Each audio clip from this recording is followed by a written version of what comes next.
we could use it for 5% of its travel could be for activities across. So that's kind of why we don't necessarily want to pay it all out of IDA funds, but that would give us, I don't know that we'd ever use it for much. Those are not real comfortable over-the-road travel buses, but if you had like your cross-country team, which was small, or golf team, maybe you'd want to use it for that. We also looked at, since it's used for tyke, this particular bus, this Thomas bus, it has 7 regular seats that hold 2 adults or kids in each seat. But then it also has 2 car seats that pull down in the back of each seat, so that you can, instead of us having to take car seats and haul them in and out, they're actually physically fit up inside the backrest and they pull down. So for all 3- and 4-year-olds, you have to use a car seat with the 3-point belt. Well, these are already built right into them.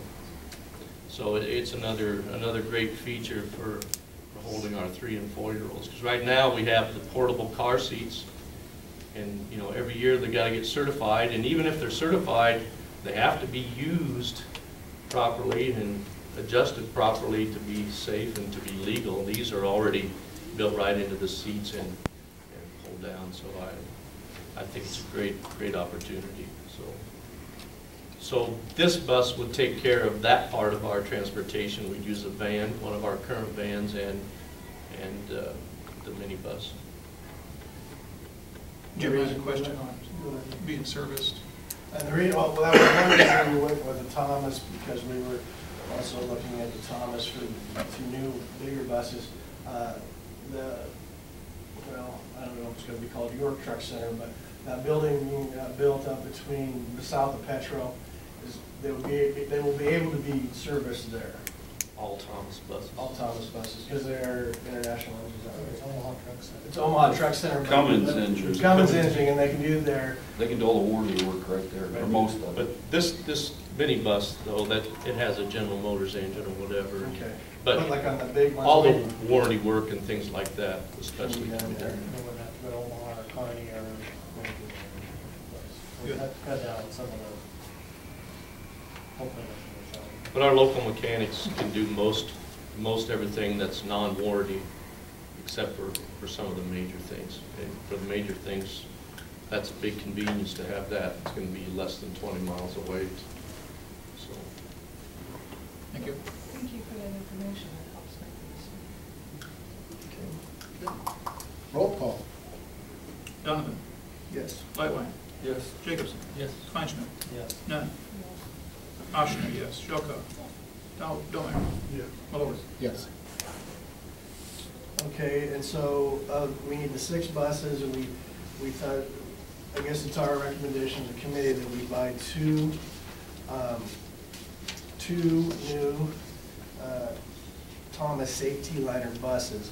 And like I mentioned a little earlier, we were looking at either going through the depreciation fund, the general fund, or maybe some type of leasing. But we felt that could be decided later, or maybe come through a recommendation of the finance committee. We wanted to get the buses purchased today, or approval of the buses purchased today.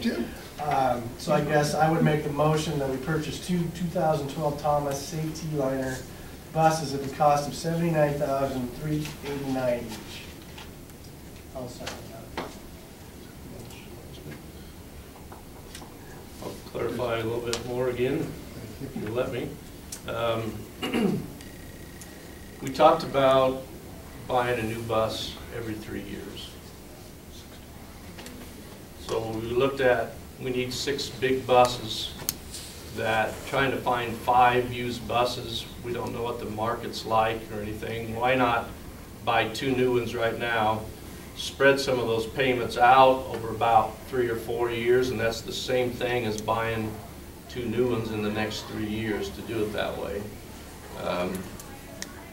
I think we can do, I know we can do it easily out of general fund. We may use a little bit of depreciation, but I thought we'd use depreciation for the used buses. But when we get to be June, which I talked to the gentleman at Thomas Bus, and we can do this like in June, July. He's got 1 bus in already, but we don't really need it now since we contract till the end of May. So, and then he'll get the other one in, and then I'll sit down with the finance committee and look and see what we have left in budget. We'll pay money down on both of them. We'll extend the payments over a couple of years. He talked about a scenario where you could pay a little bit in July, a little bit sometime next year, and then the following September, and you'd actually make 3 payments in 14 months, but it's actually on 3 different budget years. So you can spread it out in 3 different budgets.